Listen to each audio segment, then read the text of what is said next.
أغرب وأقدم مطعم في مدينة إسطنبول. هذا المطعم فيه فرن عمره أكثر من 400 سنة.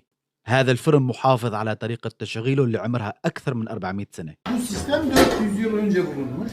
41 yıldır ben buradayım. Daha önce de abilerim vardı. Ben abilerimden bu vazifeyi aldım. Maşallah. Bu gördüğünüz gibi şimdi pidelerin alt piştiğine göstereceğim.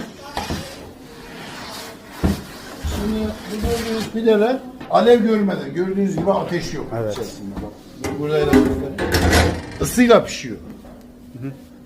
Dünyada böyle çalışan sistem yok. Bu sistemde fırın yok. Şu kavurmalı kaşarlı pidemiz çekebilirsin. الميزة في هذا المطعم ليست فقط أن المكان تاريخي، ولكن السر بالطريقة اللي بيشتغلوا فيها. ليومنا الحالي بيستخدموا التبن بدل الحطب. هاي الطريقة العثمانية القديمة بتعطي حرارة موزونة تخلي العجين يستوي من جوا ويضل مقرمش من برا، ومن غير ما يطلع طعم محروق أو دخان. وهون في هذا المطعم ما في مظاهر ولا في ديكور ولا في خدمة 5 نجوم، ولكن في مكان تاريخي عمره مئات السنين وفي طعم أصيل ما بيتكرر.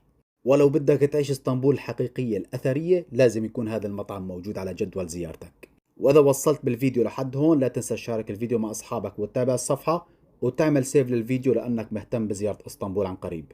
وعنوان المطعم وطريقة الذهاب راح أكتب لكم إياها في وصف الفيديو.